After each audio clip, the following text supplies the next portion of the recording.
मेरे प्यारे दोस्तों, मैं कर्णवीर आप सबों का अपने YouTube चैनल मैथ स्पेशल पे स्वागत करता हूं। और हम लोगों का जो टॉपिक चल रहा था वो था सर्कल। सर्कल का 3 पार्ट ऑलरेडी हम लोग देख चुके हैं और आज हम लोग उसके चौथे पार्ट में हैं। ठीक है, तो आइए बगैर कोई विलंब किए हम लोग शुरू करते हैं आज का पहला सवाल। सवाल ये है कि ए बी सी एक चक्रीय त्रिभुज है और कोण बी ए सी, कोण ए बी सी और कोण बी सी ए के द्विभाजक वृत्त में क्रमशः पी क्यू और आर पर मिलते हैं, तो कोण आर क्यू पी है। अब देखिए, सबसे पहले हम लोग क्या करते हैं, उसके लिए डायग्राम खींच लेते हैं। डायग्राम ज़्यादा ज़रूरत है।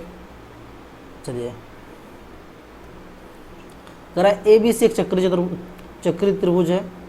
नॉर्मली जितना भी त्रिभुज होता है वो सभी चक्रीय ही होते हैं। ठीक है, ये हम लोगों का एक त्रिभुज है ए बी और सी। अगर आप डायग्राम बना देते हैं ना तो समझिए कि आप 70% सवाल तो ऐसे बना लीजिए। कह रहे बी ए सी और ए बी सी और बी सी के द्विभाजक क्रमशः पी क्यू आर पर मिलते हैं। यानी इस कोण का जो द्विभाजक है,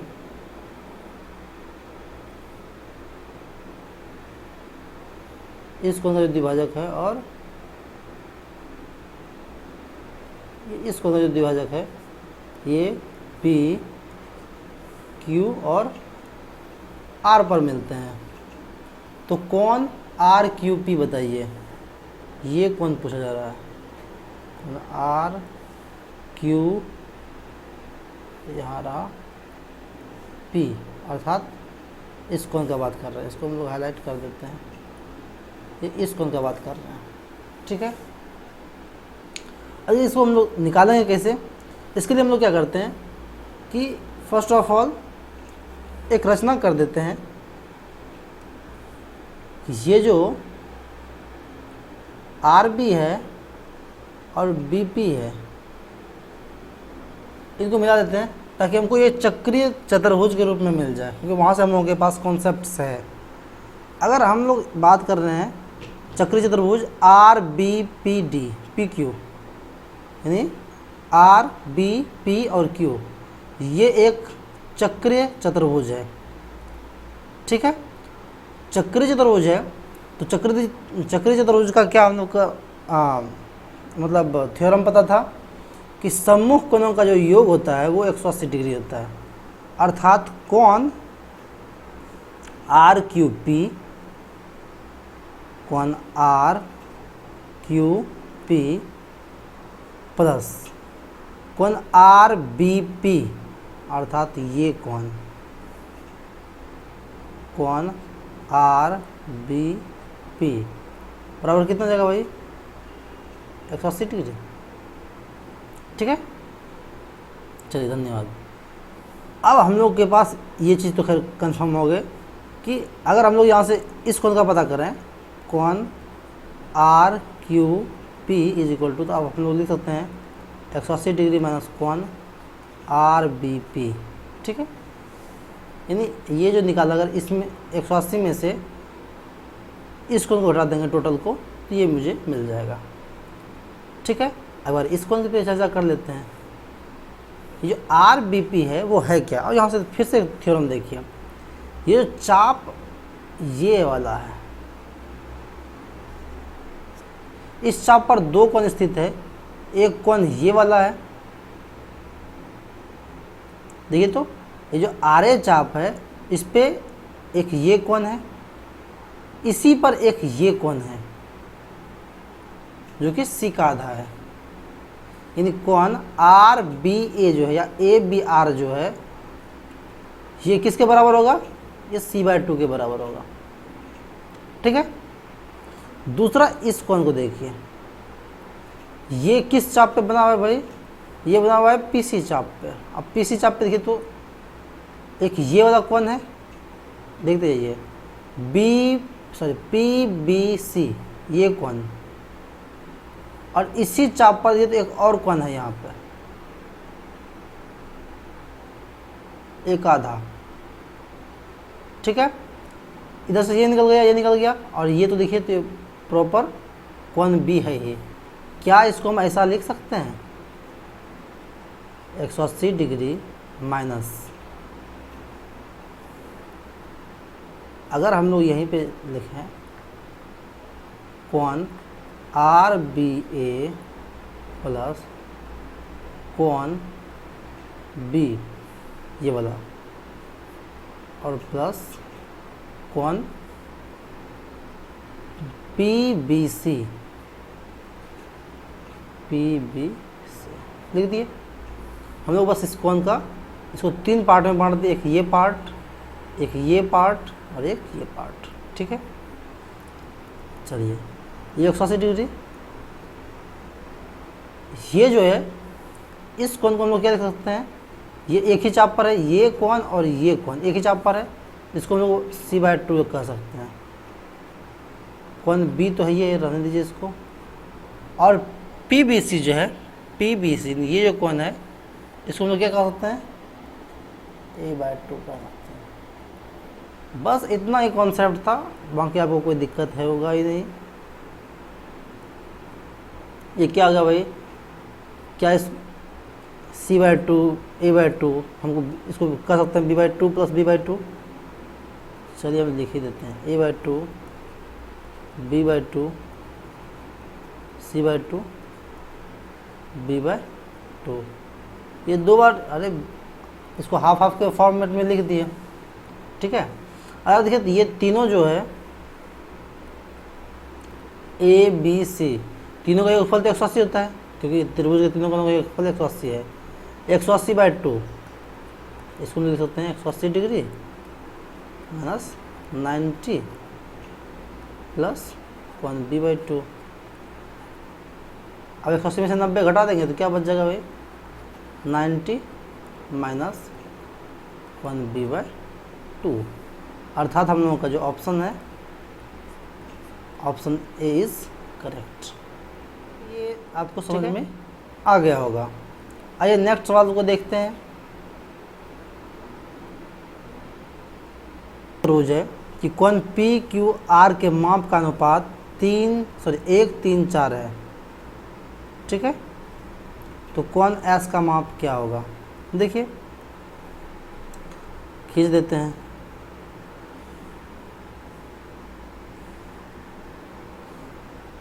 ये PQR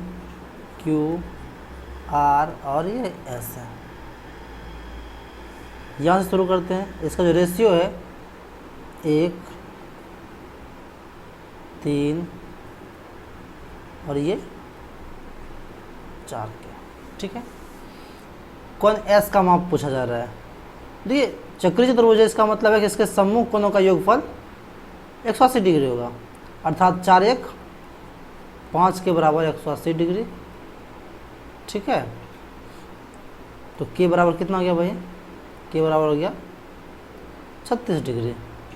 और जब के बराबर 36 डिग्री हो गया इसका मतलब तब ये कितना जगह 36 दिया 160 डिग्री, और जब ये 160 डिग्री इसके सामने का कोण ये कितना 72 डिग्री, क्योंकि दोनों का योगफल 180 डिग्री होना है।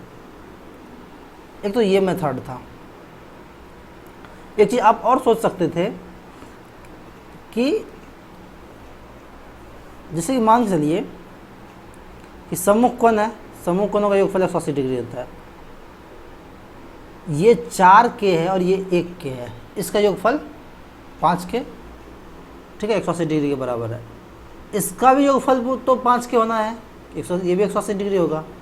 तो अगर यहाँ ये 3 के है, ठीक, अगर ये 3 के है इसका मतलब ये कितना होगा भाई, ये 2 के होगा।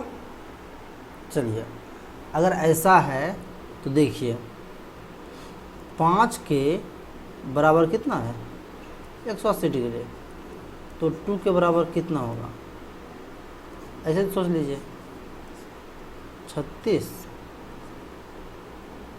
और ये 36 ना 72 डिग्री, आप ऐसे भी सोच सकते हैं डायरेक्ट, ठीक है। मुझे उम्मीद है आपको समझ में आ गया होगा। नेक्स्ट सवाल देखते हैं। करें 24 सेंटीमीटर लंबी एक जीवा वृत्त के मध्य बिंदु से 5 सेंटीमीटर की दूरी पर है। उस वृत्त की जीवा मध्य बिंदु से 12 सेंटीमीटर की दूरी पर उसकी लंबाई कितनी होगी? ये इसका केंद्र है, मध्य बिंदु है। एक 24 सेंटीमीटर जीवा है, ठीक है, और ये केंद्र से 5 सेंटीमीटर की दूरी पर है। कहता है एक और जीवा है जो कि इससे 12 सेंटीमीटर की दूरी पर है, ठीक है, ये लिख देते हैं यहाँ पे 12 सेंटीमीटर। तो इस जीवा का लंबाई पूछा जा रहा है, इसका लंबाई क्या होगा? देखिए सीधी सी बात है, थोड़ा सोचिए कि दो बातें हमको पता है। एक ये कि ये 5 सेंटीमीटर की दूरी पर है, और दूसरा ये 24 सेंटीमीटर लंबा है। अगर ये 24 सेंटीमीटर लंबा है तो ये कितना जाएगा भाई? ये 12 हो जाएगा। और ये चूँकि ये तो पाइथागोरस त्रिक है, ये 5 ये 12, तो ये कितना निकल जाएगा? 13। आप समझ रहे होंगे। अब ये इसका रेडियस है। अभी दूसरे इधर बात करते हैं, तो ये रेडियस 13 है तो ये भी 13 ही होगा। और चूँकि अब की बार कह रहा है कि ये जो लंबवत दूरी है ये 12 है, कर रहे हैं ना भाई, मध्य बिंदु से 12 सेंटीमीटर की दूरी पर है। अब ये 13 है और ये 12 है, इसका मतलब ये 5 होगा। अब ये 5 होगा तो इसका मतलब इसका दूसरा पार्ट है 5 होगा। इसका मतलब ये हुआ इस जीवा की जो लंबाई है वो टोटल कितनी जगह भाई? 10 सेंटीमीटर, ठीक है। मुझे उम्मीद है आपको समझ में आ गया होगा। नेक्स्ट सवाल देखते हैं। ज़रा गौर कीजिएगा इस सवाल पे। सवाल है कि जीवा CD एक वृत्त के व्यास AB को बिंदु P पर समकोण पर 1:2 के अनुपात में प्रतिच्छेद करती है। यदि वृत्त का व्यास D है तो CD किसके बराबर है? चलिए, एक तो नॉर्मल वे था कि हम लोग क्या कर सकते हैं, ये इसका एक व्यास है, ठीक है, ये CD है, सॉरी AB है ये, और इसको जो ये CD है, ये CD प्रतिच्छेद कर रही है, ठीक है, और इस प्रकार प्रतिच्छेद कर रही है कि ये 1 है और ये 1:2 के अनुपात में प्रतिच्छेद कर रही है। वहाँ के यहाँ इसका केंद्र है, ठीक है। तो इसका मतलब है कि ये जो D है इसको 3 हिस्से में बांटा, एक हिस्सा ये है, बाकी 2 हिस्सा ये है। तो हम लोग कह सकते हैं कि भाई ये जो हिस्सा है ये क्या है भाई? D/3, और ये जो हिस्सा है वो क्या है? 2D/3, ठीक है। अब ये इसका अगर त्रिज्या है तो हम लोग क्या कह सकते हैं भाई? ये D/2 है। यहाँ से हम लोग क्या कर सकते हैं, ये निकाल सकते हैं, ये लंबाई निकाल सकते हैं। ये जब लंबाई निकल जाएगा तो हमको चूँकि ये CD चाहिए ना, पाइथागोरस त्रिक से हम लोग को ये निकल जाएगा। अगर आप P लिख देते हैं तो ये CP निकल जाएगा, और इसी का जो दोगुना होगा वह CD होगा, ठीक है। तो एक बार आप करके देख लेते हैं। ये OP जो है, ये लंबाई जो है वो देख लीजिए। उसके लिए क्या करेंगे, हमको ये टोटल यहाँ से तक ये D/2 है, D/2 में D/3 घटाएंगे तो ये निकल जाएगा मेरा D/6, यानी ये हो गया मेरा भाई D/6। अब एक है D/6 और ये है D/2, ये तो निकाल सकते हैं ना जी, डेफिनेटली। डायरेक्टली देते हैं CP बराबर D/2 का स्क्वायर D²/4 माइनस D/6 का स्क्वायर अर्थात D²/36। कैलकुलेट कर लीजिए, ये 36, ये सीधा निकल जाएगा 8D²/36। कोई दिक्कत? √/, 4 से कटा दीजिए, ये 2, ये 9, डी तो बाहर आ जाएगा, d√2/3 ये निकल गया। बस इतना सा लंबा है सी पी, हमको तो सी डी चाहिए ना, इसलिए सी डी बराबर, इसको दोनों करना पड़ेगा, अर्थात d2√2/3, अर्थात मेरा जो ऑप्शन सी है वह करेक्ट है। ठीक है, ये तो एक तरीका था। आप इसको वैकल्पिक तरीके से भी बना सकते हैं। आइए देखते हैं कैसे, with the help of theorem. हम लोग एक थ्योरम पढ़े थे कि वृत्त के अंदर दो जीवाएं अगर परस्पर एक दूसरे को प्रतिच्छेद कर रही है तो उस केस में उनका जो गुणनफल होता था वो परस्पर बराबर होता था। मान के चलिए ये है, ये इधर 2 है, ये इधर 1 है, इस रेशियो में है ये तो इक्वल पार्ट होगा, चाहे जो भी पार्ट है। मान लीजिए इसको हम के ले लेते हैं, इक्वल पार्ट है, तो इन दोनों का जो गुणनफल है और इन दोनों का जो गुणनफल होगा वो परस्पर बराबर होना है कि नहीं। अर्थात k² बराबर क्या कह सकते हैं, d/2d/3 था और d/3 था, राइट। तो क्या कह सकते हैं इसको, k बराबर हो गया d/3√2, सिर्फ k निकला ना जी ओवरऑल, तब k बराबर क्या, सॉरी पूरा जो जीवा है, जीवा बराबर हम क्या कर सकते हैं 2√2d/3, अर्थात आंसर सी। अगर आपको ये वैकल्पिक मेथड जो हम लोग ये बात किए, ये वाला मेथड, ये थ्योरम से है कि अगर कोई भी सर्कल है ना, उसके अंदर अगर 2 जीवा है तो चूँकि 4 पार्ट में आ जाएगा, तो सबका जो गुणनफल है वो नियतांक होता है, यानी ये पार्ट गुना ये पार्ट इज इक्वल टू ये पार्ट गुना ये पार्ट। तो आप जाके एक बार थ्योरम वाला पार्ट जो है उसको देखिए, ये कॉन्सेप्ट क्लियर हो जाएगा। वृत्त का व्यास है जिसका केंद्र O है, वृत्त की जीवा CD यदि कोण BOC 120 डिग्री है तो कोण ADC का मान ज्ञात कीजिए। ये इसका सेंटर है O और ये है AB और इधर है ये CD। ये जो BOC है, ये BOC जो है ये 120 डिग्री है और चाहिए मुझे ADC मुझे ये कोण चाहिए। ठीक है, आइए इस पे चर्चा करते हैं। चूँकि 120 डिग्री है, ये पे आएगा कैसे उसके लिए थोड़ा सा ध्यान देते हैं। अगर इसको मिला देंगे, ये 120 डिग्री है ना भाई, अगर ये 120 डिग्री है इसका मतलब है कि ये कोण और इन कोणों का जो योगफल होगा वो 60 होगा, राइट, क्योंकि त्रिभुज के तीनों कोणों का योगफल 180 होता है। तो इसका मतलब ये भी 30 डिग्री और ये भी 30 डिग्री, तो ये बराबर है 30 होगा।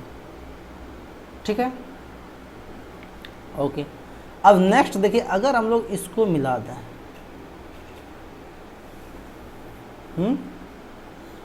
अगर इसको मिला देंगे तो क्या हो जाएगा भाई, ये टोटल तो कितना होता है, तो ये टोटल 90 ना।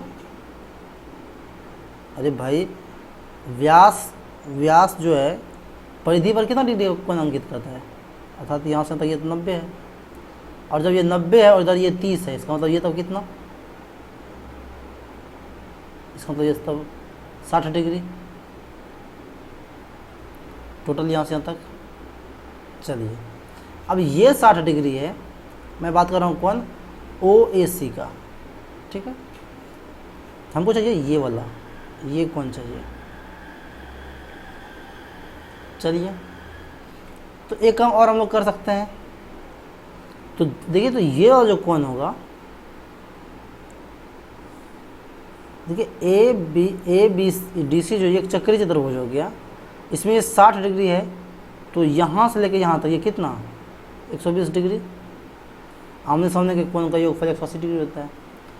अब जरा देखिए कोण ए डी बी, ये जो है ये कोण ये 90 डिग्री होगा। यहाँ से लेके यहाँ तक ये 120 डिग्री है, इसमें से ये जो हिस्सा है वो 90 डिग्री है। इसका मतलब तब ये कितना हो गया 30 डिग्री। समझ में आया कि नहीं।